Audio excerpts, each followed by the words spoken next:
अस्सलाम वालेकुम, मेरा नाम है अबरार चौहान। आज हम बाब नंबर 4 के अंदर खुद तशख़ीसी सरगर्मियाँ जो हैं, उसका पहला हिस्सा करने जा रहे हैं। इसमें दी गई खुद तशख़ीसी सरगर्मियाँ की जाएँगी। इन तमाम को समझना बहुत ज़रूरी है। ये हिस्सा नंबर 1 है खुद तशख़ीसी सरगर्मियों का। बाकी हम अगले लेक्चर के अंदर करेंगे। तो चलते हैं हम अपने लेक्चर की तरफ। पहले लेक्चर के अंदर हम 6.1 और 6.2 सरगर्मी करेंगे। हम सवाल नंबर 1 से शुरू करते हैं 6.1 की खुद तशख़ीसी सरगर्मी को। सॉल्यूशन को मिक्सचर क्यों समझा जाता है? देखें, पहली बात आपको ये लफ्ज़ समझना होगा कि मिक्सचर एक लफ्ज़ है, उसका मतलब क्या होता है? मिक्सचर का मतलब होता है दो या दो से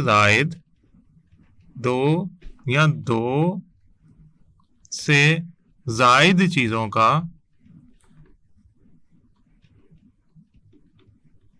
मिक्स होना मिक्सचर कहलाता है। मिसाल के तौर पे नमक, चीनी और पानी, इनको मिक्स कर लिया जाए तो ये मिक्सचर कहलाता है। सॉल्यूशन भी ऐसे ही बनता है। सॉल्यूशन भी मिक्सचर की तरह, यानी कि दो या दो से ज़ायद चीज़ों को मिक्स करने से बनता है, मगर इसमें थोड़ा सा फर्क होता है। आप यूं कहेंगे, इसका जवाब यूं समझेंगे कि सॉल्यूशन मिक्सचर की तरह ही दो या दो से ज़ायद चीज़ों को मिक्स करके बनाया जाता है, लिहाजा सॉल्यूशन को मिक्सचर ही समझा जाता है। मगर सॉल्यूशन के अंदर जो मिक्स की गई अशिया हैं, जो चीजें आप मिक्स कर रहे हैं, वो होमोजीनियस तरीके से या होमोजीनियसली मिक्स हुई होती हैं, यानी कि वो मुकम्मल तौर पे हल हुई होती हैं। ऐसा नहीं है कि उनमें आपने चीनी हल की और चीनी नीचे बैठ गई तो आप उसे सॉल्यूशन कह रहे हैं। सॉल्यूशन तब तक नहीं होगा जब तक दो या दो से ज़ायद अशिया जो है वो एक जैसा हल ना हो जाए पूरे सॉल्यूशन के अंदर, मिक्सचर के अंदर, तो वो सॉल्यूशन कहलाएगा।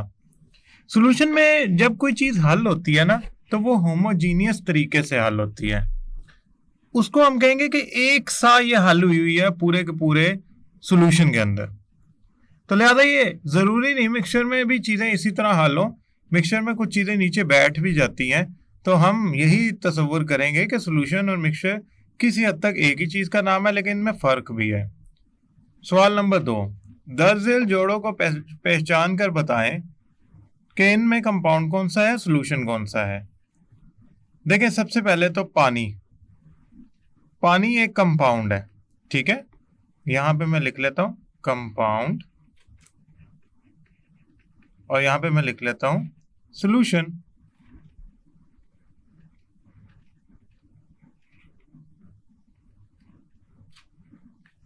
अच्छा जी, पहले बात तो ये है कि पानी जो है ना, पानी वो एक कंपाउंड है। अच्छा, दूसरी तरफ सॉल्यूशन क्या है? नमक का सॉल्यूशन। उसका तो नाम ही जाहिर कर रहा है कि वो पानी में नमक का हल होकर नमक का सॉल्यूशन बनता है। सिरका और बेंजीन। अच्छा, सिरका जो है ना, सिरका वो एसिटिक एसिड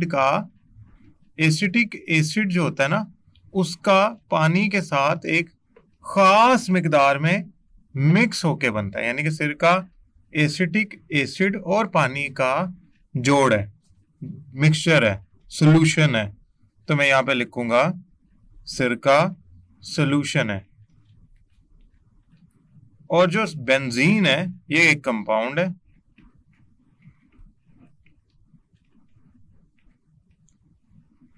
बेंजीन, ओके। अब कार्बोहाइड्रेटेड ड्रिंक्स, हम सब जानते हैं कार्बोहाइड्रेटेड ड्रिंक में शुगर भी होती है, कैरामल भी होती है, इसके अलावा पानी भी होता है, फ्लेवर भी होते हैं। तो कार्बोनेटेड ड्रिंक तो बहुत सारी चीज़ों का मिक्सचर हुआ ना, होमोजीनियस, तो हम उसे कहेंगे कि कार्बोनेटेड ड्रिंक जो है वो सॉल्यूशन है। एसीटोन ना असल में एक ऑर्गेनिक कंपाउंड है, जिसका फार्मूला मैं आपको लिख देता हूं। एसीटोन का फार्मूला है CH3 C double bond O CH3। ये एक कीटोन है, कीटोन का मेंबर है एक।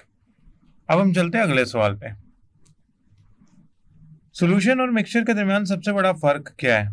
सॉल्यूशन और मिक्सचर के दरमियान सबसे बड़ा फर्क क्या है? आप कहेंगे अभी सर आपने बताया है कि सॉल्यूशन और मिक्सचर जो है ना वो किसी हद तक एक ही चीज है। किस तरह किसी हद तक एक ही चीज है कि दोनों यानी कि सॉल्यूशन और मिक्सचर मुख्तलिफ अशिया को, कंपाउंड्स को मिक्स करके बनता है।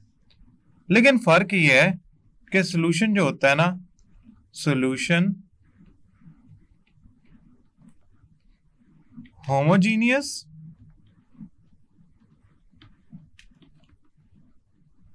मिक्सचर होता है। इसमें जो सॉल्यूट होता है वो मुकम्मल तौर पे हल हुआ होता है। और दूसरी बात, सॉल्यूशन जो होता है, सॉल्यूशन, हम अगर सॉल्यूशन की बात कर रहे हैं तो सॉल्यूशन में जो भी आप सॉल्यूट हल कर रहे होते हैं वो इतना बेहतरीन हल हुआ होता है कि वो टिंडल इफेक्ट नहीं दिखाता, नहीं जाहिर करता। अब मैं बात करूं अगर मिक्सचर की, तो मिक्सचर जो होता है उसमें दो चीजें बस मिक्स करनी है, दो या दो से ज्यादा चीजों को मिक्स करना है। यानी कि मिक्सचर जो है ना वो मिक्स करने से दो या दो से ज्यादा चीजें बन जाता है। इससे फर्क नहीं पड़ता कि वो होमोजीनियस है या हेट्रोजीनियस है। यानी कि मिक्सचर होमोजीनियस भी हो सकता है, हेट्रोजीनियस भी हो सकता है, और इसके अलावा उसमें जरूरी नहीं कि सोल्यूट हल हुआ हो या कोई एक चीज हल हुई हो, तो वो बैठ भी सकती है। तो आसान लफ्जों में मैं यूं भी कह सकता हूं कि मिक्सचर की एक किस्म है सॉल्यूशन जिसमें चीजें मुकम्मल तौर पे आपस में हल हुई होती हैं। हम इंग्लिश में इस लफ्ज को, इस एक सा हल होने को कहते हैं यूनिफॉर्म। तो हम कहेंगे कि होमोजीनियस मिक्सचर में यूनिफॉर्म चीजें हल हुई होती हैं, एक सी हल हुई होती हैं। सोल्यूशन में सॉल्वेंट के अंदर मुकम्मल तौर पे हल हुआ होता है। मिक्सचर में ऐसा नहीं होता, उसमें तो मुकम्मल तौर पे हल हुआ होता है ना, मिक्सचर में ऐसा नहीं होता। मिक्सचर में क्या होता है, मिक्सचर में जरूरी नहीं है कि मुकम्मल तौर पे हल हो, वो नामुकम्मल तौर पे भी हल हो सकते हैं या हल ही नहीं हो सकते, थोड़ी देर के लिए उसमें रुक सकते हैं। मिसाल के तौर पे कोलाइड और सस्पेंशन मिक्सचर है। तो मिक्सचर के लिए आप यूं समझ लें कि होमोजीनियस हेट्रोजीनियस कुछ भी हो सकता है, लेकिन सॉल्यूशन सिर्फ होमोजीनियस होगा। और इसको यूं भी ले सकते हैं, मिक्सचर एक बहुत बड़ी किस्म है या एक बहुत बड़ा फिनोमिना है, उसका एक हिस्सा है सॉल्यूशन या उसकी एक किस्म है सॉल्यूशन। एलॉय क्या होते हैं?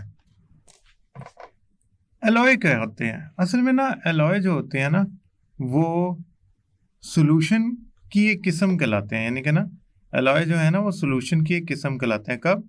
जब ठोस ठोस में हल हुआ हो, यानी कि सॉल्यूट भी ठोस हो, सॉल्वेंट भी ठोस हो। ये कैसे बनते हैं? दो या दो से ज्यादा मेटल्स को होमोजीनियस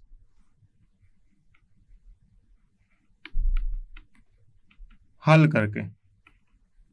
अब आप कहेंगे होमोजीनियसली कैसे मेटल हल हो सकती है? उनको पिघला कर मिक्स किया जाता है जिससे वो एक दूसरे के साथ होमोजीनियसली मिक्स हो जाती हैं। ऐसी दो या दो से ज्यादा मेटल के मिक्सचर को हम कहते हैं एलॉय। इसमें सॉल्यूट भी ठोस होता है और सॉल्वेंट भी ठोस होता है। मिसाल के तौर पे ब्रास या स्टेनलेस स्टील, ये ज़रा मशहूर है इसलिए मैं इसकी मिसाल लिख देता हूँ, स्टेनलेस स्टील। मिसाल के तौर पे इसमें क्या होता है? निकल होता है, क्रोमियम होता है और इसके अलावा आयरन होता है। आयरन ज़्यादा मिकदार में होता है, ये बाकी दो कम मिकदार में होते हैं। खैर, पांचवें सवाल की तरफ चलते हैं। आपने ये ज़रूर लिखना है अलॉय में कि अलॉय बनाने के लिए हमें मेटल्स को पिघला कर मिक्स करना होता है। बहरे मुर्दार से सॉल्ट इतना भरपूर है कि जब सर्दियों में टेम्परेचर कम होता है तो यहाँ सॉल्ट के क्रिस्टल बन जाते हैं। क्या आप बता सकते हैं इसे डेड सी यानी बहरे मुर्दार क्यों कहा जाता है? असल में ना जो बहरे मुर्दार है ना, बहरे मुर्दार ये एक इंतहाई कंसंट्रेटेड, ठीक है, कंसंट्रेटेड सॉल्यूशन है किसका? नमकियात का, यानी कि साल्ट्स का और पानी का। इतने ज्यादा कंसंट्रेटेड सॉल्यूशन में कोई जानदार जिंदा नहीं रह सकता। इतने सारे कंसंट्रेटेड सॉल्यूशन में कोई जानदार जिंदा नहीं रह सकता, जिंदा नहीं रह सकता। चूंकि वहां कोई जानदार जिंदा नहीं है, लिहाजा हम उसे बहरे मुर्दार कहते हैं। अब हम चलते हैं खुद तशखीसी सरगर्मी 6.2 की तरफ। इसके अंदर सबसे पहला जो हमारे से सवाल पूछा जा रहा है वो ये है, क्या परसेंटेज कैलकुलेशन के लिए सोल्यूट का केमिकल फार्मूला भी जानना जरूरी है? देखें, ये बड़ा अच्छा सवाल है। मसलन मैं मिसाल के तौर पे परसेंटेज मैस निकालना चाहता हूँ, तो क्या उसके लिए ज़रूरी है कि परसेंटेज मैस में मुझे सोल्यूट और सॉल्वेंट का मैस पता हो? मुझे इसका फार्मूला लिखना होगा इस मकसद को जांचने के लिए। मास सोल्यूट का, उसको तकसीम करना है मास सॉल्यूशन से और ज़रब दे देनी है 100 से। अब अगर आप गौर करें तो ऊपर वाले फार्मूले में हमने ये नहीं पूछा कि कौन सा सोल्यूट है, नीचे वाले फार्मूले में ये नहीं पूछा कि कौन सा सोल्यूशन है। तो सोल्यूट का जो हमारे पास केमिकल फार्मूला है जांचने के लिए क्या कि सोल्यूट कौन सा है, उसकी ज़रूरत ही नहीं है। हमने परसेंटेज कैलकुलेशन में सिर्फ ये देखना होता है कि क्या हमारे पास सोल्यूट मौजूद है, कितनी मिकदार में और कितने सोल्यूशन में डाला जा रहा है। चूंकि इसमें सोल्यूट का केमिकल फार्मूले का इस्तेमाल ही नहीं है, लिहाजा उसकी जरूरत नहीं है। सोल्यूशन की मोलैरिटी की कैलकुलेशन के लिए सोल्यूट का फार्मूला जानना क्यों जरूरी है? अब देखें ना, कितना अच्छा सवाल है कि मोलैरिटी के लिए तो आप सोल्यूशन का फार्मूला जांचना चाहते हैं, लेकिन अगर आपसे बात की जाए परसेंटेज की तो उसमें तो आपको सोल्यूशन का फार्मूला जांचने की जरूरत नहीं। असल में मोलैरिटी दो सूरतों में मैं लिखता हूं। एक फार्मूला लिखता हूं मोल्स सोल्यूट के, नीचे लिखता हूं वॉल्यूम सोल्यूशन का डीएम क्यूब में, ठीक है, और दूसरी तरफ लिखता हूं इसका तफसीली फार्मूला सोल्यूट का मास, और यहां लिखता हूं मोलर मास सोल्यूट का ज़रबे वॉल्यूम सॉल्यूशन का, किसके अंदर? डीएम क्यूब के अंदर। अब आप गौर करें दो चीजों पे। मोल्स का जहां लफ्ज आता है ना, तो उसके लिए सोल्यूट का मोलर मास चाहिए होता है। मिसाल के तौर पर तफसीली फार्मूला में तो मैंने लिख दिया कि मोलर मास की जरूरत है। तो मोलर मास को निकालने के लिए मुझे सोल्यूशन का अंदर जो सोल्यूट है उसका केमिकल फार्मूला जानना जरूरी है, वरना मोलर मास नहीं निकलेगा, ज्यादा मोलैरिटी नहीं निकलेगी। तो मोलैरिटी निकालने के लिए मुझे मोलर मास चाहिए होता है, क्योंकि मैंने मोल्स निकालने हैं या मोलैरिटी निकालनी है। दोनों सूरतों में मुझे सोल्यूशन के अंदर मौजूद सोल्यूट का फार्मूला जानना बहुत जरूरी है। तीसरा सवाल, आपसे कहा जाए खुरनी नमक 5% सोल्यूशन तैयार करें, तो ये सोल्यूशन तैयार करने के लिए पानी की कितनी मिकदार लेंगे? अब इस बात को गौर से समझे, 5% का मतलब क्या है? 5% का मतलब ये है कि 5 ग्राम सोल्यूट हल किया गया है 100 ग्राम सोल्यूशन में। अब 100 ग्राम सोल्यूशन बनाना है तो यकीनन आप यही सोच रहे होंगे 100 ग्राम का तो मतलब यही है ना कि आपने जो सोल्यूट लेना है वो आपने 5 ग्राम लेना है और 95 ग्राम आपने सॉल्वेंट लेना है। सॉल्वेंट क्या है? पानी। तभी तो 100 ग्राम सोल्यूशन बनेगा ना। सोल्यूशन क्या होता है? Solute plus solvent. सोल्यूट 5 ग्राम है तो सॉल्वेंट 95 ग्राम होगा यकीनन। तो पानी जो होगा वो इसमें 95 ग्राम होगा ताकि सोल्यूशन 100 ग्राम बन जाए। 18 cm³ अल्कोहल में कितना पानी शामिल किया जाए? कि अल्कोहल का 18% वॉल्यूम सोल्यूशन बन जाए। ये भी बिल्कुल उसी तरह का सवाल है। देखें 18 cm³ अल्कोहल आपके पास मौजूद है, तो इसमें कितना पानी शामिल करें कि आपका 18% सोल्यूशन बन जाए। 18% सोल्यूशन का क्या मतलब है? 18 cm³ आपने अल्कोहल मिक्स करनी है किसके अंदर? 100 cm³ सोल्यूशन के अंदर।